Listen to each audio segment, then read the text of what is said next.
Dr. Subramanian Swamy.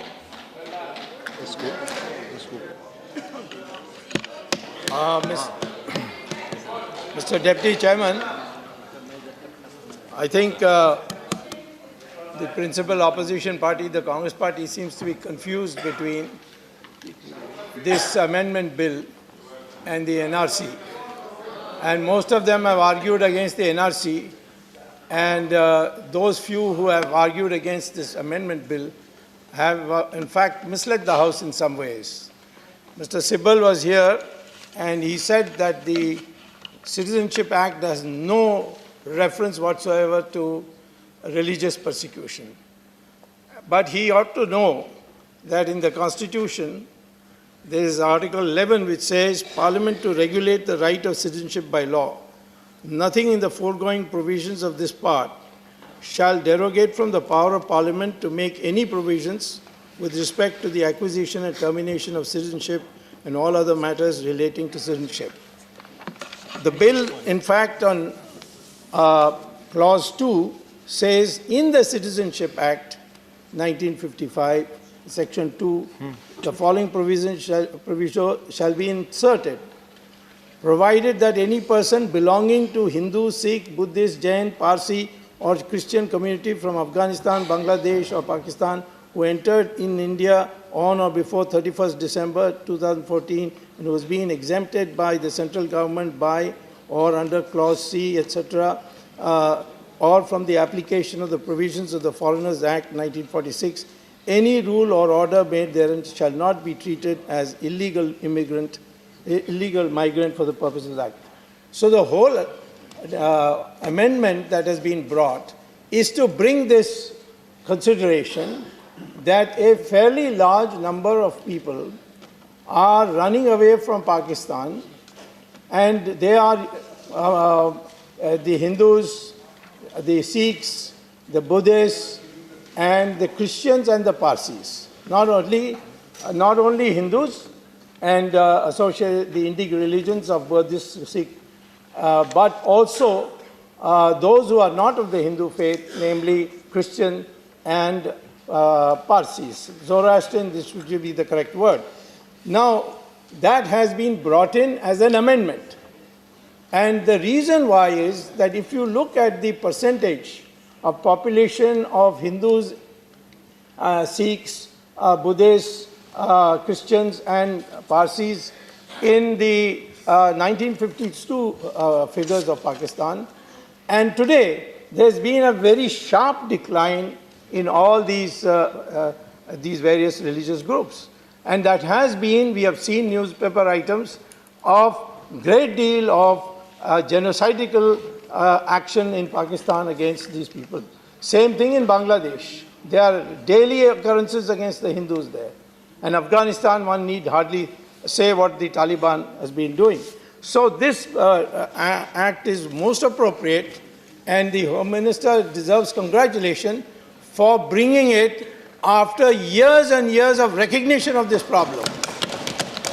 Now, in 1947, November 25th, the Congress Working Committee met and passed a resolution urging citizenship for the refugees of Pakistan, and said, to quote, the Congress is bound to afford full protection for all those non-Muslims from Pakistan who have crossed the border and come over to India or may do so to save their life and honor. Now, they are saying that you can't do this, but their own party, as far back,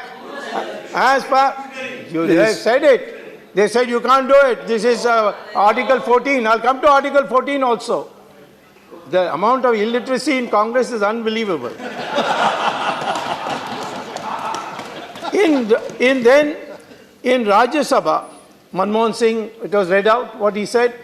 And I just remind you, he said, minorities in countries like Bangladesh have faced persecution. It's our moral obligation that if the circumstances force people, these unfortunate people, to seek refuge in our country, our approach to granting citizenship to these unfortunate persons should be more liberal. This is Mr. Dr. Manmohan Singh, he was here in the morning. Then when somebody read this out, after that he has gone, he's not come back. I hope they didn't send him away. Then the Chief Minister of Assam, Tarun Gogoi, had submitted a memorandum to the then Prime Minister, Dr. Manmohan Singh, on April 20th, 2012, pleading that the religious minorities had to flee due to discrimination, religious persecution at the time of partition, and they should not be treated as foreigners and given citizenship. And later on, in the Guwahati High Court, he filed an affidavit and said that this is something our government would like to do. We have approached the central government. So, in all that we can say is that the BJP government has acted instead of giving speeches and passing resolutions, which is what has been done by the opposition, particularly the Congress party. And it is here that one last question I would deal with, and then I will conclude what I have to say. Article 14 does not bar this particular amendment, because it has been in a number of judgments. You can't just read blindly the Article 14, what it says. Article 14 has been undergone many, scrutiny in many court cases. One of the best presentation of Article 14 and what it means is the Antule case, where the government had created a special court, and this was challenged in the Supreme Court, that how can you have a special court for an individual? This is Article 14 violation. And then the 9-judge bench gave a judgment, which is a classic judgment in 1988, where they said that when it comes to Article 14, only equal groups can be, only people who are equal in terms of their entitlement, only there you can invoke Article 14. Today, for instance, on SPG, we have for Prime Minister a separate security force. That's permitted because Prime Minister is in a separate category. But for the rest of the members of Parliament and others, we have gone on the basis of not only the gradations on the basis of security risk. So Article 14 says you can make this distinction.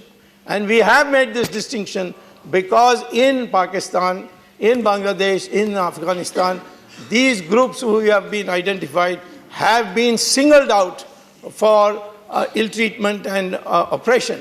And as far as the Ahmadiyas are concerned, or the Sunni Shias are concerned, they would prefer any day going to Iran, where it's a Shia country, or to Bahrain, where Ahmadiyas are accepted as Muslims. Both of them declare themselves as Muslims.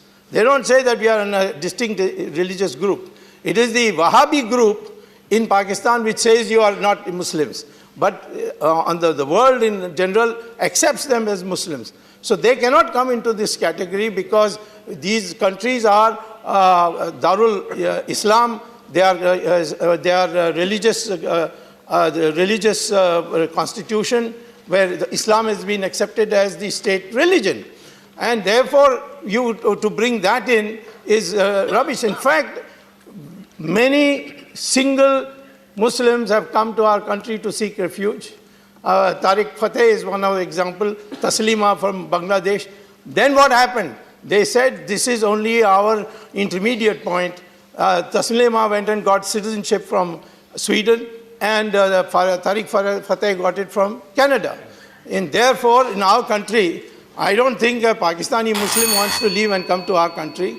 And therefore, there's no need for include them also in this bogus concept of Article 14 being equality for all. So finally, I'll say that Sri Lanka Tamils, they did not come to our country because of religious persecution.